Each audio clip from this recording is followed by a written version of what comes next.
Isang mapagpalang araw po sa ating lahat. Ako si Godfrey Quizon and this is my devotion for today, November 3. And ang topic po natin for today is nakikita ba nila si Kristo sa buhay mo? Or your visible church. Visible church daw po is the earthly expression of God's presence in embody His love, grace, and truth in tangible form through acts of compassion, unity, and holiness.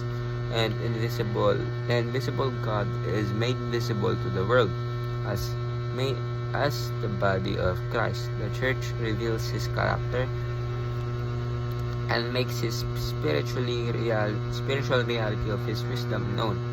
Matthew chapter 5 verse 14. So ating scripture for today is 1 John chapter 4 verse 12. Basahin ko po. No one has ever seen God, but if we love one another, God lives in us, and His love is made complete in us.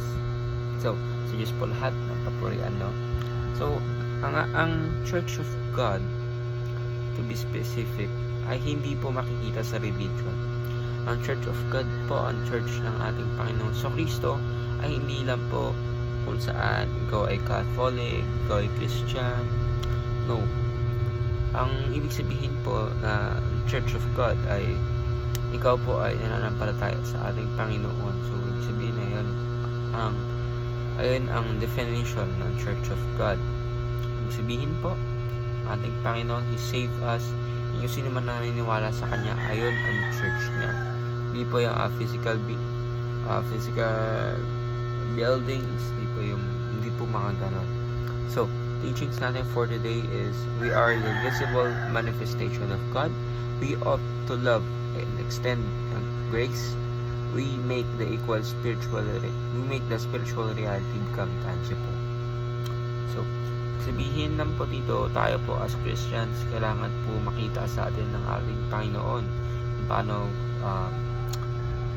kung paano tumatakbo ang ating Panginoon sa ating mga buhay. So, if kasi tayo mga Christians, we say na ay ganito ganyan na ako ay isang Christian, I believe in Christ, pero hindi ko nakikita sa ating mga kilos or actions.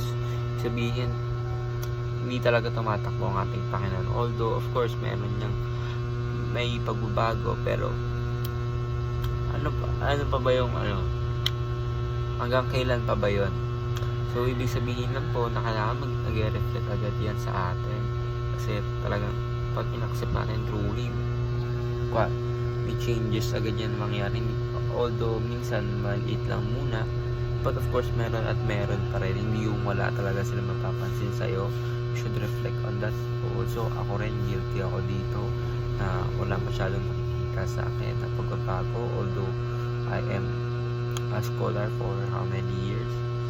Pero of course, lagi pa natin tatandaan na although minsan wala silang makikita ang bunga, it's God na nakakita ng iyong mga problems, struggles, and many more. So, ayun na po ako si Godfrey Quizon, and this is my devotion for today, November 3. Sana po ay natin ang tutunan. Ayun na po, and God bless.